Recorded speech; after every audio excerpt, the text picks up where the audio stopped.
Assalamualaikum warahmatullahi wabarakatuh.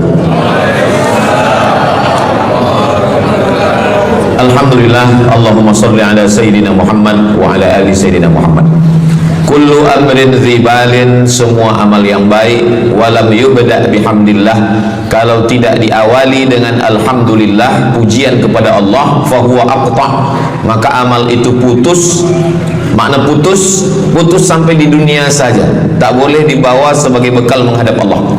Maka kita ingin amal kita malam ini tidak putus, maka kita awali dengan alhamdulillahi rabbil alamin. Setiap majelis kalau tidak disebut namanya, maka majelis itu antanajifah, majelis yang busuk, majelis bau, majelis bangkai.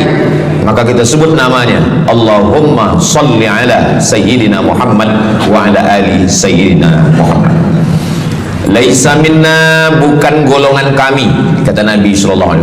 Man lam yarham saghirana, sesiapa yang tidak sayang kepada budak anak kecil, walam ya'rif syarafa kabirina, tidak hormat kepada orang tua, maka dia tidak diperakui sebagai umat Nabi Muhammad SAW.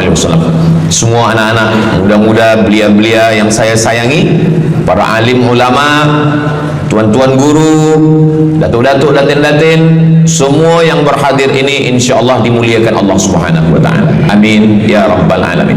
Tajuk kita malam ini 8 keutamaan orang yang bersedekah menurut Al-Qur'an dan sunnah Nabi Muhammad sallallahu alaihi wasallam. Keutamaan yang pertama, kalau orang mati itu ditanya, apakah kamu mau hidup lagi? Maka orang mati itu menjawab, tapi belum ada orang yang mati hidup lagi. Macam mana kita boleh tahu dia menjawab? Sebab diceritakan Allah dalam Al-Quran. Apa kata mereka? A'udzubillahi minasyaitonirrajim. Laula akhartani ila ajalin qarib. Kalaulah kami yang sudah mati ini diberi masa lagi, ajal, masa qarib, pendek, sikit, kejap. Kalaulah kami boleh dibagi masa hidup lagi walaupun sikit, walaupun kejap, apa yang ingin mereka lakukan? Fa'asaddaqa, kami ingin bersedekah. Mereka tak ada kata, kalaulah kami boleh hidup lagi, kami ingin jihad, tak ada. Kalau boleh hidup lagi, kami ingin pergi haji, tak ada. Mereka katakan fa'asaddaqa, kami ingin bersedekah. Kenapa sedekah? Kenapa bukan perang? Maka ulama membagi jawaban. Karena kalau haji itu balasannya nanti di surga. Wal hajjul mabrur laisa lahu jazaa'un illal jannah. Haji mabrur balasannya surga nanti selepas hari kiamat. Tapi kalau sedekah, balasan pahalanya diperolehi ketika di alam kubur. Itulah kenapa orang-orang yang mati itu ingin kalau hidup lagi fa'as-saddaqa, mereka ingin bersedekah. Sedekah, hampir semua kata-kata dalam bahasa Arab itu asalnya 3 huruf. Sedekah. Sedekah artinya benar. Sadaqallahul azim, maha benar Allah. Sedekah artinya benar. Kalau memang benar betul iman kita, mana buktinya? Buktinya adalah dengan bersedekah. Itulah kenapa sedekah itu disebut dengan sedekah, tanda iman itu benar. Karena untuk menggerakkan lidah bercakap sangat mudah. Apa kata pepatah orang Melayu? Lidah tak bertulang, mudah saja menggerakkan. Asyhadu an la ilaha illallah wa asyhadu anna Muhammadar Rasulullah.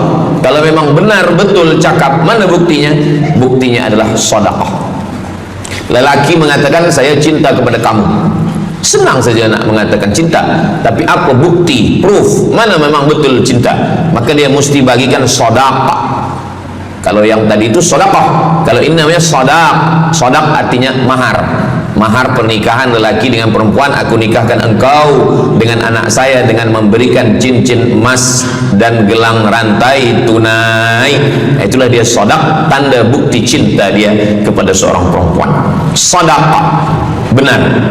As-sidqu, sidik, benar. As-siddiq, orang yang benar.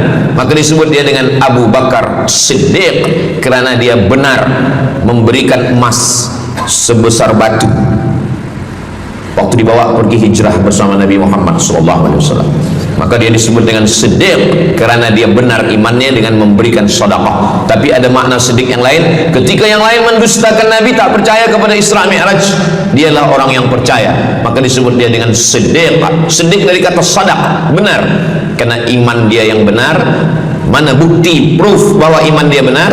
Dia bersedekah, membagikan emasnya sebesar batu. Nama dia Abu Bakar Siddiq. Nama ayah dia Abu Quhafah. Ayah dia tak Islam. Apa kata ayah dia? Habislah emas Abu Bakar itu dibawa Muhammad sallallahu alaihi wasallam. Anak Abu Bakar itu namanya Asma. Asma, mana emas ayah kamu? Dah habis dibawa Muhammad. Dia benci betul dengan Nabi Muhammad.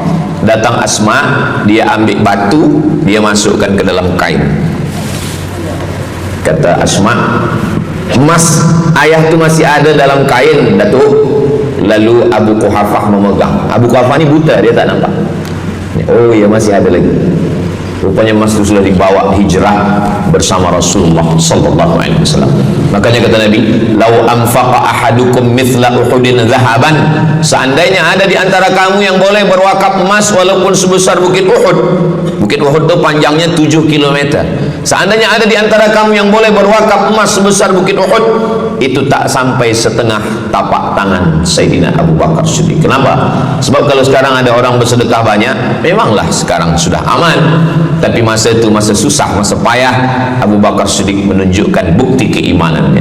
Ini keutamaan yang pertama menurut Al-Quran. Kenapa orang bersedekah? Kerana orang-orang mati, kalau dia boleh bagi tambah umur hidup lagi, mereka berkata, fa'as-sadaqah, kami ingin bersedekah. Itu yang pertama. Yang kedua, sampai berapa nih? Sampai 8. Tadi saya dibagi tahu Ustaz sampai 8, atau tak pun sampai 8, kalau dah habis 60 minit habis.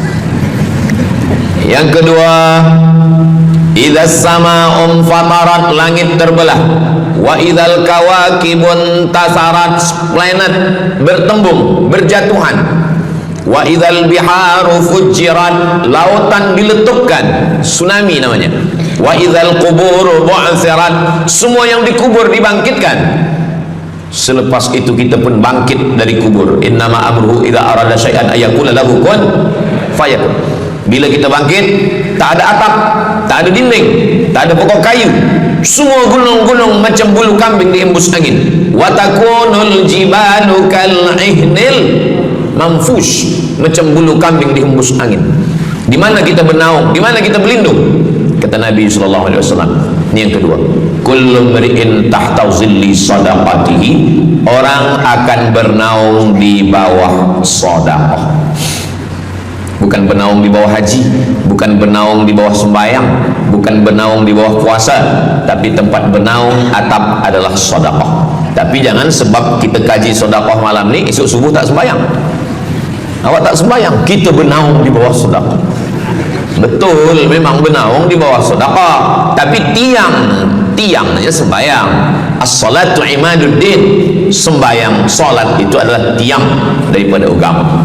Maka tempat kita berlindung, tempat kita bernaung nanti adalah sedekah.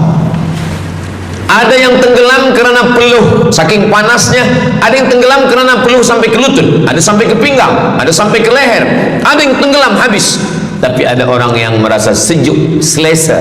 Kenapa? Kullu mri'in tahta zilli sadaqatihi, orang akan bernaung di bawah sedekah.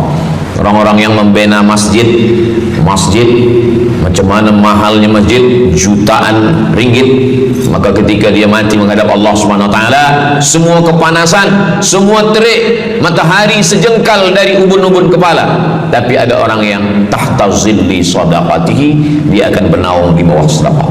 Mudah-mudahan panjang umur, Allah bagi kita rezeki supaya kita boleh bernaung di bawah sedekah kita nanti insyaallah. Kita masa siang 12 jam, malam 12 jam, tapi di akhirat nanti 50,000 sanah, 50,000 tahun, belum tentu lagi diputuskan di pengadilan Allah Subhanahu wa taala. Datang orang menghadap Nabi Adam, wahai Adam, kami sudah kepanasan, kami tak tahan di padang mahsyar ini. Kata Nabi Adam, saya malu menghadap Allah. Dulu kata Allah, la taqraba hadhihi syajarah, jangan dekati pokok kulbi. fatakuna minaz zalimin, nanti kau jadi orang zalim. Fa azallahuma syaitan, tapi digoda syaitan. Lalu kemudian Nabi Adam bertaubat. Doa yang paling tua doa Nabi Adam, Rabbana zalamna anfusana wa illam taghfir lana wa tarhamna lanakunanna minal khasirin. Datang mereka menghadap kepada Nabi Nuh. Cepatlah Nabi Nuh menghadap kepada Allah supaya diputuskan mahkamah ini. Kata Nabi Nuh, saya malu menghadap Allah. Anak saya Kan'an, masa saya panggil, ya bunayya, wahai anak saya Kan'an, irkam ma'ana, ayo mari naik ke atas perahu sampan ayah. Apa kata Kan'an? Sa'awi ila jabali ya'simuni minal ma. Saya naik sampan, saya naik ke atas bukit, saya akan selamat. Rupa-rupanya hujan 40 hari 40 malam tenggelam. Kita belum lagi 40 hari 40 malam, baru 2 hari buaya dah naik ke jalan. Macam mana 40 hari 40 malam? Maka saat itu, saat anaknya Kan'an akan tenggelam, apa kata Nabi Nuh? Ya Rabbi, ya Allah, inna bani min ahli, itu anakku ya Allah. Allah marah. Apa kata Allah? Innahu laisa min ahlik, dia bukan anakmu. Innahu amalun ghairu salih, karena amal dia tak baik. Nabi Nuh malu menghadap Allah. Datang mereka kepada Nabi Musa alaihissalam. Kata Nabi Musa, saya pun malu menghadap Allah kerana perbuatan Bani Israel, umat saya jahat. Mereka datang menghadap Nabi Isa. Kata Nabi Isa, saya malu menghadap Allah kerana mereka menyembah saya selepas saya meninggalkan mereka. Pada akhirnya mereka datang menghadap Sayyidina wa Maulana wa Syafi'ina Muhammad sallallahu alaihi wasallam. Hanya Nabi Muhammad lah yang berani menghadap Allah. Sebab apa? Sebab dia umatnya. Maka walaupun kita umat yang paling kecil, umur paling pendek, badan paling tidak bertenaga, tapi kita adalah umat yang pertama nanti yang akan diputuskan perkara, dan kita adalah umat yang pertama akan masuk ke dalam surga Allah Subhanahu wa ta'ala. Maka banyak mereka yang ingin menjadi umat Nabi Muhammad. Bahkan Nabi Musa pun ingin menjadi umat Nabi Muhammad sallallahu alaihi wasallam. Masa Umar bin Khattab datang membawa lembaran-lembaran Taurat, Nabi berkata, apa itu wahai Musa? Taurat. Nabi Muhammad SAW memanggil, mari Taurat. Lalu Nabi Muhammad mengkoyak. Apa kata Nabi? Lau kana Musa hayyan ma wasa'ahu illa iyattabi'ani. Kalaulah Musa masih hidup, dia pasti akan ikut saya. Dan itu betul pada peristiwa Isra dan Mi'raj. Nabi jadi imam, Nabi Musa jadi makmum, Nabi Isa jadi makmum, Nabi Ibrahim jadi makmum, semua nabi-nabi jadi makmum. Imamnya adalah Sayyidina wa Maulana Muhammad sallallahu alaihi wasallam. Jadi keutamaan yang kedua, kita bernaung di bawah sedekah. Yang ketiga, sadaqatus sirri tutfi'u ghadabar rabbi kama yatfa'ul ma'an nar. Sedekah memadamkan api neraka seperti air yang memadamkan api. Kita kalau nampak api, mudah-mudahan kita selamat daripada terbakar, amin. Lalu kemudian datang api, kita padamkan dengan air. Lalu kemudian macam mana memadamkan api neraka? Air sebanyak apa yang boleh memadamkan? Maka kata Nabi SAW, keutamaan yang ketiga adalah sadaqatus sirri tutfi'u ghadabar rabbi, sedekah memadamkan api neraka. Jadi kalau kita dulu banyak silap, banyak salah, banyak dosa, kullu bani Adam, semua manusia ini khata'un, semua pernah salah, pernah mabuk, pernah berzina, pernah minum khamar, pernah berjudi. Kalaupun dia tidak buat dosa yang zahir, pernah hasad, pernah dengki, busuk hati. Maka ketika itu macam mana memadamkan murka Allah dengan istighfar, memadamkan dengan sembahyang, solat, sunat, taubat. Ada satu cara lagi. Dengan cara apa? Memadamkannya dengan sedekah. Tutfi'u ghadabar rabbi, memadamkan murka marah Allah Subhanahu wa taala, padam dengan sedekah. Tapi tentu saja sedekah yang ikhlas kerana Allah Subhanahu wa taala. Datang seorang yang sudah banyak dosa menghadap Nabi, menghadap pendeta Yahudi. Wahai pendeta Yahudi, saya ini banyak salah, banyak dosa. Saya sudah membunuh 99 orang. Apakah mungkin Tuhan mengampunkan dosa saya? Kata pendeta Yahudi, Tuhan tidak mengampuni dosa kamu kerana kamu sudah membunuh. Dia cabut pisau dia. Kalau begitu, kamulah yang ke-100. Dia dah umur 99. Itu maka saya takut juga kalau datang orang, Ustaz Somad, apakah Allah mengampuni dosa saya? Apa dosa kamu? Membunuh orang. Ayo Allah ampunkan dosa. Faqtulu anfusakum, bunuhlah diri kamu. Surat Al-Baqarah, bunuhlah diri kamu. Fataba alaikum, Allah menerima taubat kamu dengan membunuh diri. Sebab Bani Israel minta ampun kepada Allah bukan dengan istighfar, minta ampun kepada Allah bukan dengan sembahyang taubat. Bani Israel kalau dia minta ampun kepada Allah dulu zaman Nabi Musa, dia ambil pedang, dia ambil parang panjang, dia cari orang yang sama-sama berdosa. Saya ada dosa, saya cari tuan-tuan yang ada dosa.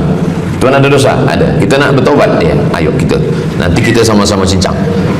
Nanti tuan cincang saya cincang tuan. Kita sama-sama mati. Baru Allah ampun dosa. Faqtulu anfusakum, bunuhlah diri kamu. Fataba alaikum, Allah menerima taubat kamu. Tapi syariat Nabi Muhammad sallallahu alaihi wasallam, ma min muslimin yuznibu dzamban, kalau ada yang silap khilaf salah, summa yatatahhar, mandi taubat. Apalagi kita di Bandar Sri Begawan, bila tadi pesawat terbang nak landing turun, nampak cantik laut keliling. Jadi siapa nak mandi taubat, pergi ke laut. Kalau sampai ke tengah laut, bukan cuma dosa hilang, orangnya hilang sekali.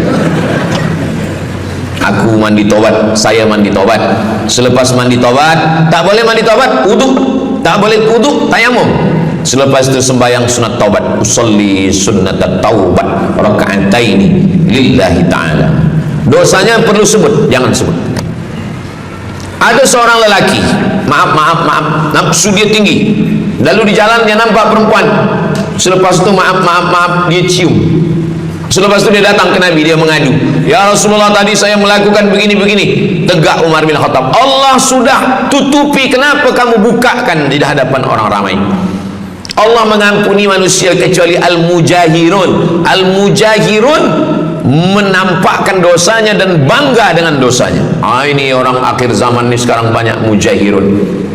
Dia mabuk, dia live streaming.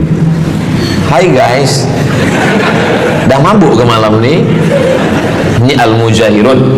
Maka ulil amri mesti ambil hukum. Tapi orang yang pernah berdosa, pernah silap, pernah salah, jangan cerita lagi, tutup. Suami-suami kalau bertobat kepada Allah, mengadu kepada Allah, cukup. Jangan cerita ke istri. Allah menerima, istri tak terima. Jadi taubat cukup kepada Allah Subhanahu wa taala, mengadu. Dah bangkit tahajud malam minta kepada Allah, jangan suara kuat-kuat. Cukup. Sebab tidak semua kejujuran boleh diterima orang lain. Tak semua perempuan boleh menerima kejujuran. Sakit hati dia. Allah Subhanahu wa taala Maha Pengampun. Selepas itu kemudian wa asbi'is sayyi'atal hasanata, dosa-dosa silap khilaf masa lalu bagaimana menutupinya? Hasanata, perbuatan baik. Sembahyang baik, salat baik, tapi ada yang paling baik. Apa dia? Shadaqatus sirri, memperbanyak sedekah, memadamkan murka Allah seperti api memadamkan, dipadamkan oleh air. Marah itu adalah kobaran dari api neraka. Bila kita sedang marah, itu adalah api neraka lahab. Lahab itu artinya berkobar. Lahab pakai ba, lahab. Sebab saya pernah juga lalu di satu jalan, ada rumah makan, restoran Abu Lahab, pakai P, lahab, mungkin lahab, makan lahab. Allah Subhanahu wa taala memadamkan murkanya. Inna rahmati sabaqat ghadabi, rahmatku lebih cepat daripada murkaku. Memang Allah marah, tapi ketika dia berbagi kepada orang lain, dia tutupi dosanya di masa yang lalu. Syarat taubat 3. Yang pertama, an-nadamu fil qalbi, menyesal dalam hati. Yang kedua, al-iqraru bil lisani, nyatakan dengan lisan, astaghfirullahalazim. Yang ketiga, al-itmaru alla ya'uda ilaihi abadan, tekad saya tidak akan buat lagi sampai mati. Namanya taubat nasuha. Nasuha 3 huruf. Nasoha artinya menyaring madu. Datang orang memanjat pokok kayu, dia ambil parang panjang, dia potong sarang lebah jatuh ke bawah, disaring dengan kain tipis, lalu kemudian tersangkut di atas kain, lilinnya tersangkut, lebahnya tersangkut, anak lebah tersangkut, rantingnya tersangkut, dahannya tersangkut, maka keluarlah madu. Itu bahasa Arabnya namanya nasuha. Apa makna nasuha? Menyaring dosa-dosa sehingga yang tinggal hanya amal soleh, yang sampah-sampah tersangkut. Sekarang susah nak minum madu yang asli, banyak palsu. Macam mana Ustaz, saya ni suka spesial minum madu, apa tanda madu ni asli? Bawa pulang ke rumah, kalau istri marah itu asli.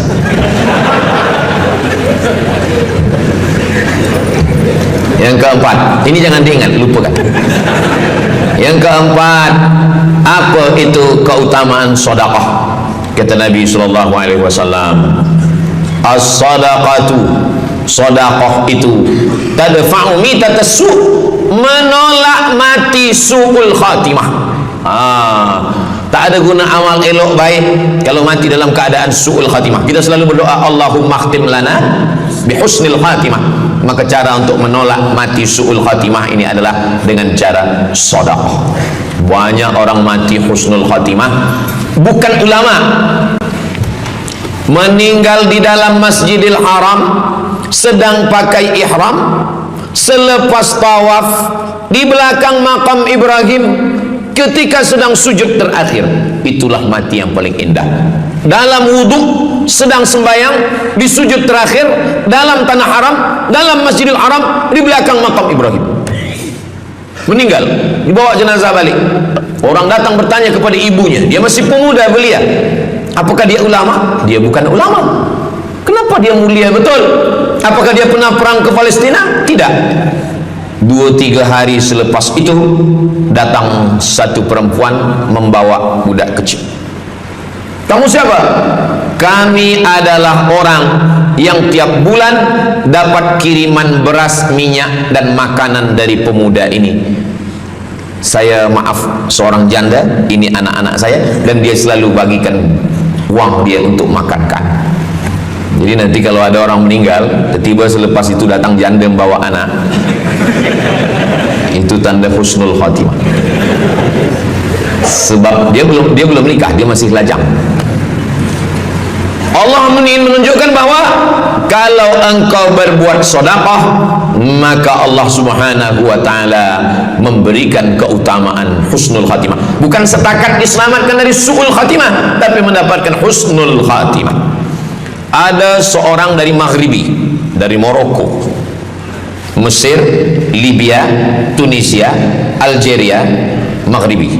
Orang Maghribi ini bermimpi. Dalam mimpinya dia berjumpa dengan Nabi Muhammad SAW.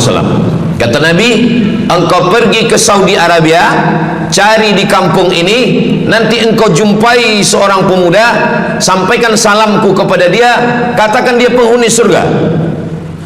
Malam pertama mimpi, iya ke? Tidak ke? Jangan-jangan syaitan. Tak betul. Malam kedua mimpinya sama. Engkau pergi ke Saudi Arabia, datangi kampung ini, jumpai seorang pemuda namanya si fulan, bagi tahu ke dia, salamku untuk dia, sampaikan kepada dia bahwa dia penghuni surga. Nah, 2 kali. Ini udah agak kuat. Tunggu 3 kali, sampai 3 malam mimpinya sama. Akhirnya orang Maghrib ini terbang dari Casablanca sampai ke Jeddah. Dari Jeddah dia cari kampung yang disebut dalam mimpi. Sampai itu dia cari pemuda. Adakah di kampung ini seorang pemuda namanya si fulan? Betul. Dia tengok, biasa saja, bukan ulama, bukan macam Musa Abdul Somad. Tak mungkin mimpi salah 3 kali betul-betul. Lalu disampaikan kepada dia, fulan, saya 3 malam bermimpi Rasul SAW menyampaikan salam kepada engkau, Assalamualaikum. Kata Nabi, engkau adalah penghuni surga. Dia pun terkejut. Saya bukan ulama, saya orang biasa. Apa amal kamu?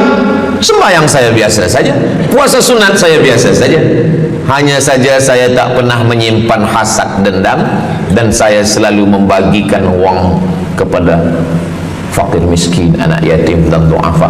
Selepas mendapatkan itu, dia pun menangis, dia pun bersedih, karena dia merasa dia tak layak dicintai, karena dia merasa banyak silap, banyak salah. Rupanya rahmat Allah itu turun bukan kepada orang yang alim tapi sombong, bukan kepada orang yang kaya tapi takbur, tapi kepada orang yang hatinya hancur berkeping karena takut kepada Allah Subhanahu wa taala. Selepas itu dia pun meninggal dalam keadaan husnul khatimah setelah mendapatkan janji dari Rasulullah sallallahu alaihi wasallam. Apa maknanya?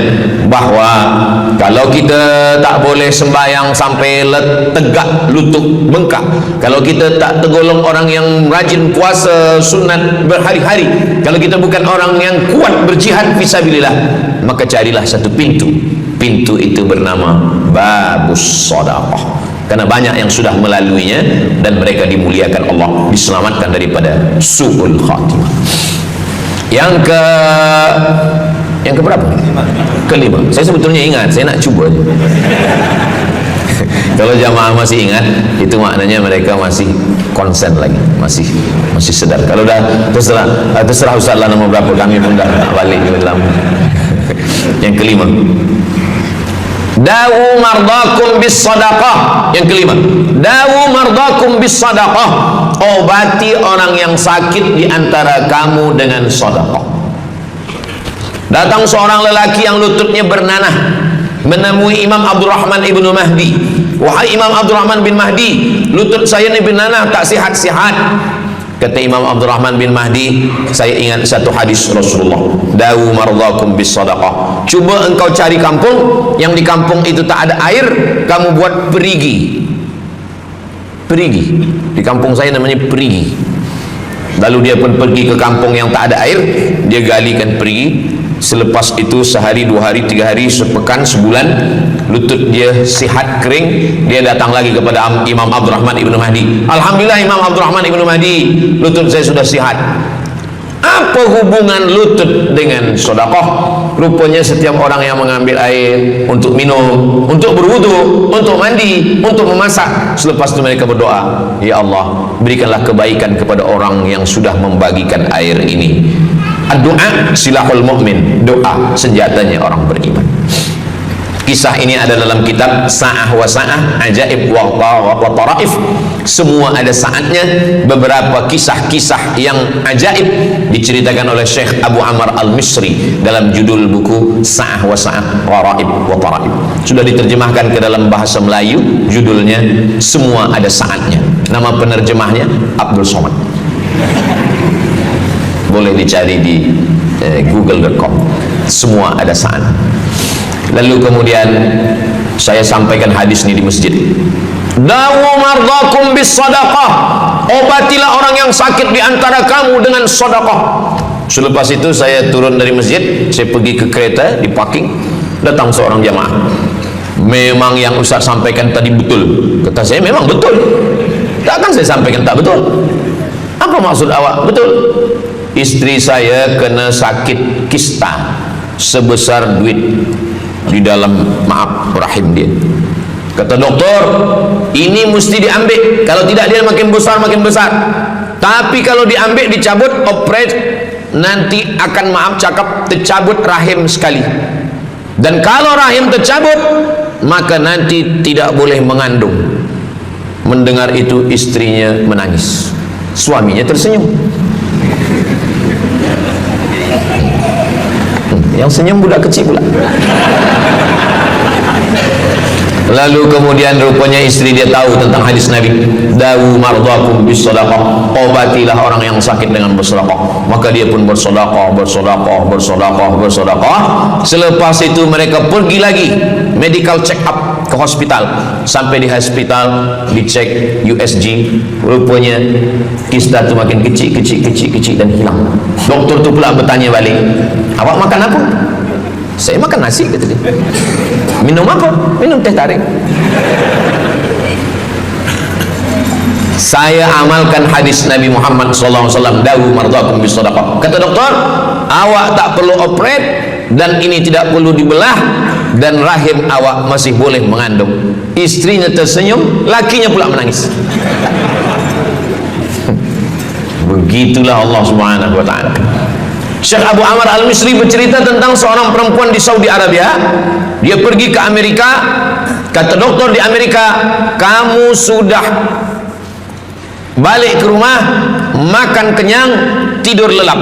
Nanti kalau puan-tuan pergi hospital, lalu dokter bercakap, balik ke rumah, makan kenyang, tidur lelap, itu maknanya malaikat maut dah dekat, tak ada obat. Maka dia pun balik ke Saudi Arabia, dia ambil harta dia, dia sedekah, dia bagi, sisa dia bagikan baki sikit untuk ahli waris. Selepas itu last kali dia pergi lagi ke Amerika, last medical check up. Apa kata doktor di Amerika? Kami sudah cek, kamu sihat walafiat. Banyak sekali orang-orang yang diberikan Allah Subhanahu wa taala keutamaan dengan sedekah, mukjizat, bahawa Nabi SAW sudah meninggal dunia, tapi mukjizatnya masih ada sampai akhir zaman ini. Di antaranya adalah dawu mardakum bis sadaqah, obatilah orang yang sakit di antara kamu dengan bersedekah. Yang ketujuh, yatsba'ul mayyita salasun, yang mengiringi mayat orang mati ke liang lahat ada tiga. Yang pertama mal, bahasa Arabnya mal, orang kita menyebut mall, harta. Yang mengiringi manusia ke liang lahat, yang pertama malu, harta. Yang kedua ahlu, istri, anak, menantu, kawan, jiran, sahabat. Yarji'usnani, yang dua ni balik ke rumah, anak balik, istri balik, kereta balik, semua balik. Wa yabqa wahidun, yang kekal hanya satu. Apa dia? Yang kekal hanya satu, itulah dia sedekah. Sedekah lah yang kekal. Itulah kenapa orang-orang meninggal dunia. Kita di atas dunia ini, kata Nabi, baina sittin wa sab'in. Kita hidup di atas dunia ini antara sittin 60, sab'in 70. 60 70, 60 70. Kalau umur 30, ada berjumpa jamaah umur 30 yang dia soal, dah berbini ke? Dah bini? Belum. Oh. Awak dah nikah? Belum. Apa belum nikah lagi? Kejap lagi Ramadan. Takkan jaga subuh? Macam mana nak sembahyang? Macam mana nak sahur? 30. Bila 40, soalan sudah berubah. Saya ni diabetes, saya ni kolesterol, saya ni. Bila masuk 50, dah mula tanya, saya ni rabun, tak nampak lagi. Bini pun kadang tak nampak. Bini orang nampak. Bila 60, mendengar tazkirah Ustaz Somad, kunci satu, jangan tersinggung. Ada beberapa jamaah tersinggung, balik meninggal. Bukan kena tersinggung, memang ajal dah sampai.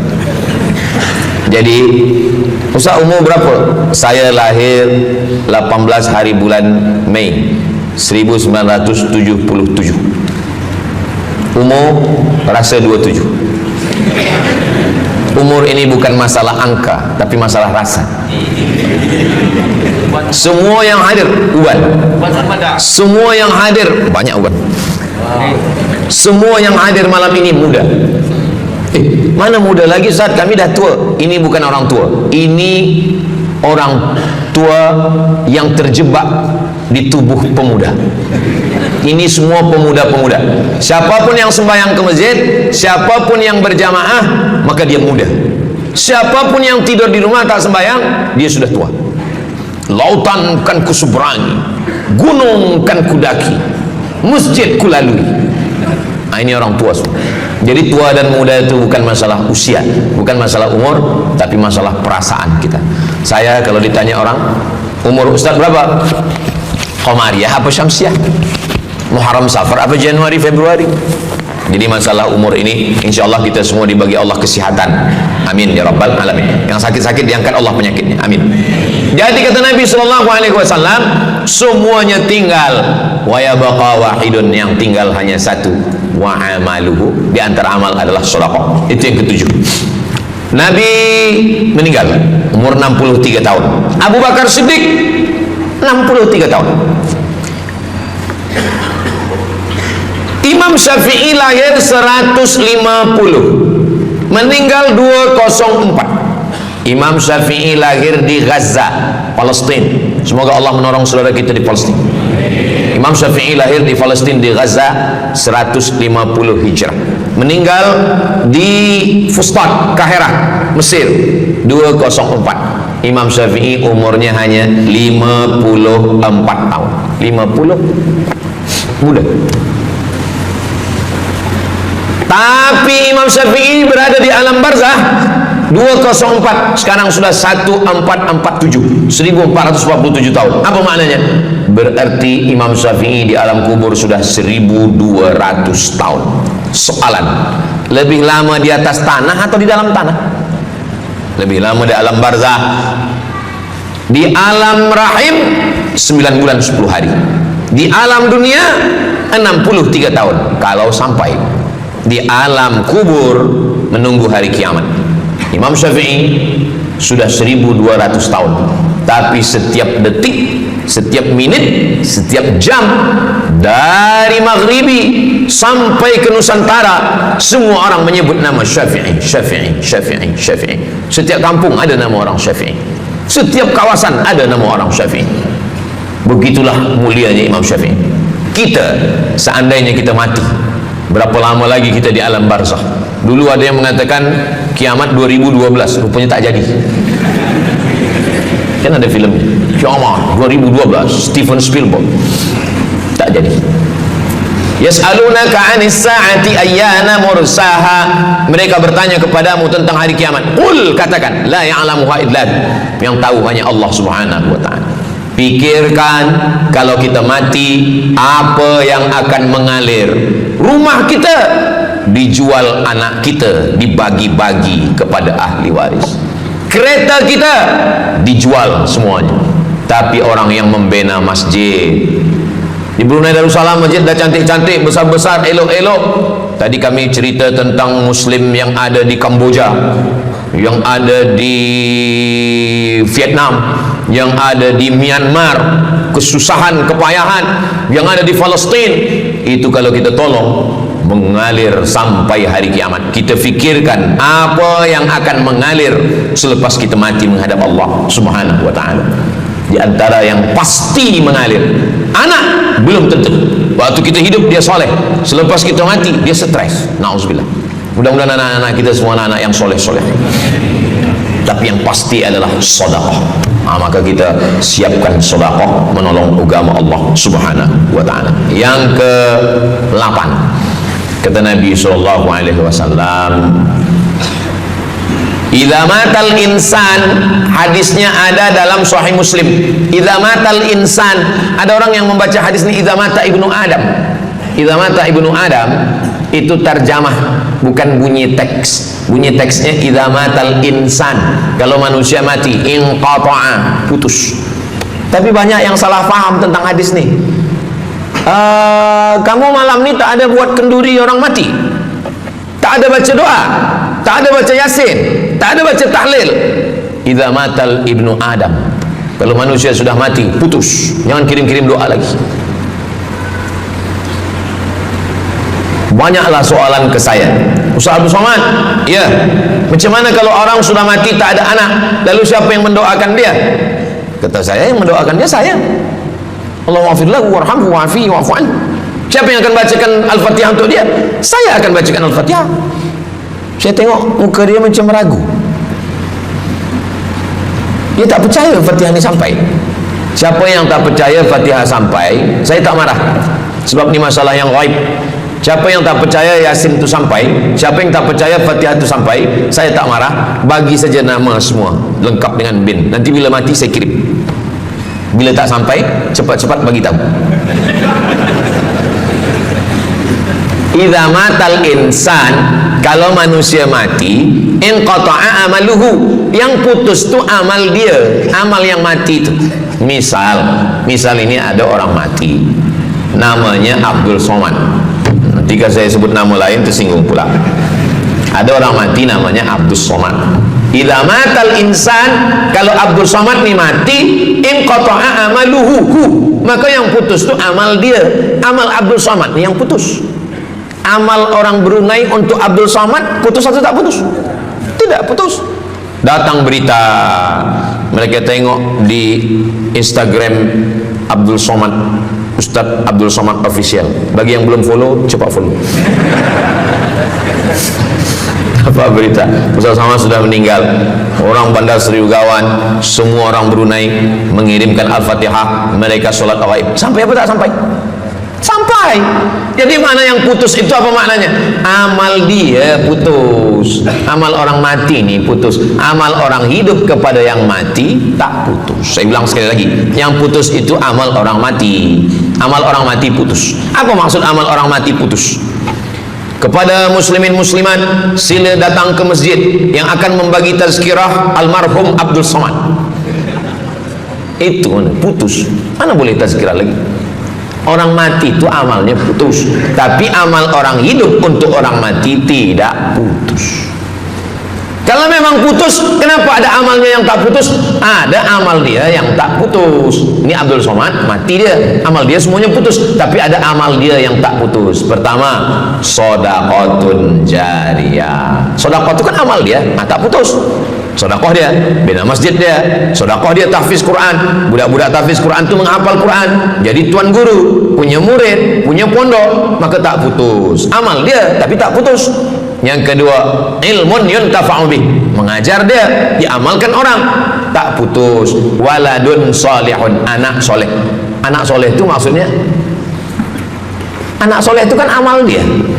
Itu yang banyak orang yang tak paham. Macam mana amal soleh macam mana amal soleh itu amal kita? Macam mana anak soleh itu amal kita?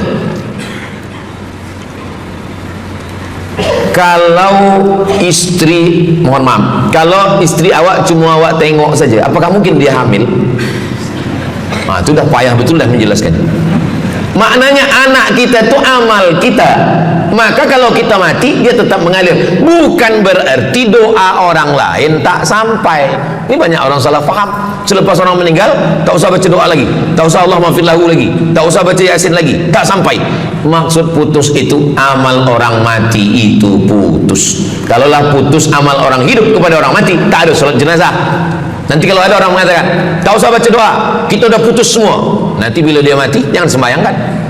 Sebab sembahyang jenazah itu kan amal orang hidup untuk orang mati.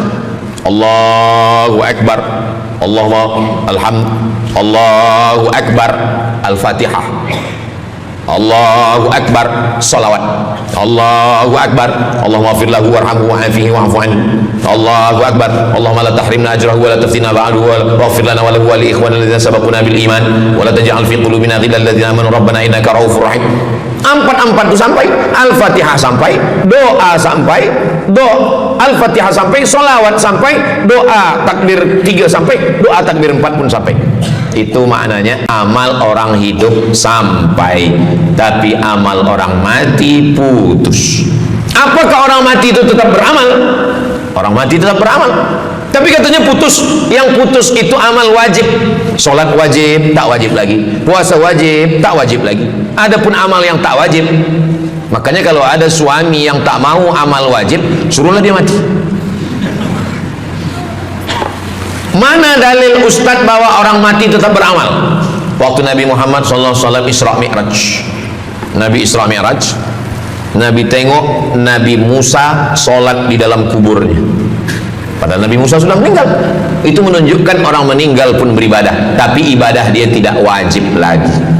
Waktu sampai di Masjidil Aqsa, Nabi Ibrahim solat, Nabi Musa solat, Nabi-Nabi solat, padahal mereka sudah meninggal dunia. Itu menunjukkan bahwa orang mati beribadah, tapi ibadahnya tidak wajib. Yang kita wajib ini hanya dari akil baligh sampai kita mati. Siapa yang wajib sembahyang? Akil baligh. Siapa yang wajib puasa? Akil baligh. Siapa yang wajib haji? Akil baligh mampu. Ada orang akil, ada orang baligh tapi tak akil. Umur 15 tahun, 20 tahun, 30 tahun, baligh, umurnya sampai tapi tak akil, tak ada akal. Rufi'al qalam, kertas, pena. Pena dia terangkat, tak mencatat. Ada 3 orang yang penanya tak mencatat. Yang pertama, anis sabi hatta yahtalim, budak kecil sampai dia mimpi akil balik. Yang kedua, anin naim hatta yastayqiz, orang tidur sampai dia terjaga. Yang pertama, budak kecil sampai akil balik. Maka kalau nak nakal waktu kecil itulah. Menyesal saya Ustaz, waktu kecil dulu baik-baik. Yang kedua, anil naim hatta yastayqiz, orang tidur sampai dia jaga tidur. Makanya kalau nak buat dosa waktu tidur. Ada seorang suami tidur, selepas itu dia terjaga, dia katakan ke istri dia, Adinda, buah hati belayan jiwa, siang dan malam terbayang-bayang, makan tak kenyang, tidur tak lelap. Abang bermimpi malam tadi. Mimpi apa? Mimpi berbini lagi. Kata istri dia, engkau tidur lagi, mimpi lagi, ceraikan dia. Macam mana nak tidur lagi? Begitulah. Tapi perempuan ini tak ada di Brunei, di kampung saya. Sini baik-baik. Orang tidur dia tidak boleh dihukum, sebab mimpi kita tak boleh buat-buat. Anil naim hatta yastayqiz, orang tidur sampai dia jaga tidur. Anil majnun hatta yafiq, orang gila sampai sehat. Orang gila tak diambil hukum, tak wajib sembahyang, tak wajib puasa. Itu maka kadang isteri kalau ada lelaki tak sembahyang, abang ni gila kata. Aku tergila-gila dengan kamu sayang. Jadi siapa yang wajib? Macam mana dengan orang yang pikun, hilang ingatan? Hilang ingatan bila dari mula zuhur azan sampai waktu asar habis, ingatan dia hilang, maka dia tak wajib sembahyang. Tapi bila dia ingat sekejap, dia wajib lagi. Itu pula masalahnya Ustaz. Laki saya ni hilang ingatan waktu sembahyang saja. Lepas tu ingat balik, berakal. Kata orang kalau sudah tua kita mengalami namanya demensia. Manusia demensia, amnesia. Amnesia tak ingat apa-apa, semua lupa. Itu maka kita bila nak pergi ke mana-mana guna helmet, sebab bila kepala ni terantuk lupa. Ada kawan saya, dia hafaz Quran 30 juz, ceramah tazkirah ke mana-mana, bawa kereta jatuh. Kata dia banyak ayat-ayat yang hilang, maka aku kalau sembahyang ayat pendek-pendek. Kata saya, bang, di kampung saya dulu kalau ada radio yang dah tua, yang rosak, itu biasa kita pukul mau elok balik. Cuba antukkan sekali lagi, kata saya. Kata dia, aku takut kalau aku antukkan Fatihah ni pula hilang. Maka Islam ini datang menjaga 5. Pertama, menjaga akal, tak boleh minum khamar, tak boleh guna khamar, narkotik. Menjaga diri, tak boleh bunuh diri. Menjaga kehormatan, tak boleh menghina orang. Menjaga agama, tak boleh membawa aliran sesat, ateis, tak percaya, kekafiran. Menjaga harta, tak boleh ada mencuri, tak boleh ada dusta, tak boleh ada akad bohong, tak boleh ada tipu, tak boleh ada gharar, tak boleh ada zulm, tak boleh ada ghish. Man ghasyana falaysa minna, siapa yang menipu kami maka dia bukan golongan kami. Jadi berdasarkan 8 keutamaan ini, kalau ingat 8-8-nya alhamdulillah, tak ingat 8, ingat 7, ingat 6, ingat 5, ingat 4, ingat 3, ingat 2, ingat 1 pun tak ingat, innalillah. Tapi insyaAllah kita boleh ingat semua. Sebab apa? Sebab tazkirah malam ini direkodkan, nanti boleh ditonton ulang di channel Ustaz Abdul Somad Official. Jangan lupa subscribe, like, share and comment. Jamaah yang dimuliakan Allah Subhanahu Wa Taala, tadi saya mula pukul 8.15, sekarang sudah pukul 8.10. Jadi saya di mana-mana tazkirah memanglah 60 minit, 600 ml. Tapi rupanya botolnya kecil. Jadi sebenarnya setengah jam pun cukup. Jadi dari 8 tadi itu semua membagi kita semangat. Kalau ada orang yang mengatakan Islam ini agama yang menyuruh kita tak usahlah berniaga, tak usahlah bertanam kelapa sawit, tak usahlah bertanam kelapa, tak usahlah buka ikan, tak usahlah bertani. Sesungguhnya Islam ini agama yang menyuruh kita berusaha. Masuk masjid, Allahumma aftah li abwaaba rahmatik. Keluar masjid, Allahumma inni as'aluka min fadlik. Kenapa keluar masjid minta rezeki? Sebab peniaga, pedagang, bisnismen dapat duit, duitnya bukan untuk dunia, duitnya untuk akhirat. Jadi kalau ada orang mengatakan kereta tak dibawa mati, siapa kata kereta tak dibawa mati? Kereta boleh dibawa mati. Kereta yang macam mana? Kereta wakaf. Ada kereta 10 wakafkan untuk tahfiz Quran. Masa mak saya meninggal, Berpesan dia, nanti kalau aku mati, tolong kuburkan aku di samping makam ayahku. Dari tempat saya, rumah saya ke kampung mak saya jauh 10 jam naik kereta. Hospital tak nak bagi kereta ambulan. Maka selepas itu saya azam dalam diri saya, nanti kalau ada duit, kita buatkan kereta wakaf ambulan. Siapapun saja yang sakit meninggal, free. Alhamdulillah kami ada yayasan tabung wakaf umat namanya, 2 kereta ambulan sekarang. Siapapun yang sakit, free. Naik kereta ni free, syaratnya 2, sakit mati. Alhamdulillah, sesiapa saja datang boleh. Jadi saya rasa sakit hati dalam hati saya itu, saya mesti azamkan, tekadkan ini. Begitu juga dengan tahfiz, guru-guru, cikgu-cikgu, pelajar-pelajar, buatkan kereta. Begitu juga dengan rumah. Apa kata orang? Untuk apa bina rumah elok-elok, rumah besar? Rumah tak dibawa mati. Rumah boleh dibawa mati. Rumah yang mana? Rumah tahfiz Quran. Assalamualaikum. Waalaikumsalam. Ustaz Abdul Somad, betul, saya ada rumah Ustaz, 9 bilik, 2 aras, parking lapang. Rumah siapa? Tak tahu. Ini rumah siapa Tuan? Tuan Haji. Rumah saya. Tuan Haji di mana sekarang? Saya di Surabaya, Ustaz Abdul Somad. Rupanya dia dulu kerja kilang minyak di Riau, Sumatera. Lepas pencen dia balik ke Jawa. Jadi rumah ni saya nak wakafkan. Wakafkan sekarang, kami buat rumah tahfiz Quran. Pagi, petang, siang, malam orang hafaz Quran. Ini rumah boleh. Jadi kalau ada orang mengatakan tak usahlah cari harta banyak-banyak, harta tak dibawa mati. Harta dibawa mati dengan syarat diwakafkan, diinfakkan, disedekahkan. Yang paling tinggi zakat wajib. Di bawah zakat wakaf. Wakaf mesti ada 4. Orang yang berwakaf, orang yang menerima wakaf, harta yang diwakafkan, ada ijab dan qabul. Di bawah wakaf infak, di bawah infak baru sedekah. Kenapa infak lebih tinggi daripada sedekah? Sebab infak adalah harta, sedangkan sedekah tak harta pun sedekah. Senyum itu sedekah. Makanya yang kalau ada box di depan masjid, box di tepi jalan, itu yang tepat ditulis box infak, jangan box sedekah. Sebab kalau box sedekah nanti orang senyum aja. Tabassumika fi wajhi akhika sedekah, senyummu ke wajah saudaramu adalah sedekah.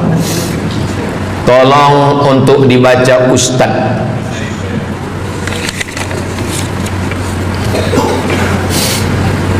Seorang hamba yang ketika jahiliyah pernah mengambil hak orang dengan mengambil persen daripada uang infak. Setelah dia menyadari akan salahnya, dia bertaubat dan ingin mengembalikan hak tersebut. Masalahnya dia tidak mengetahui berapa dan ke siapa dibalikkan.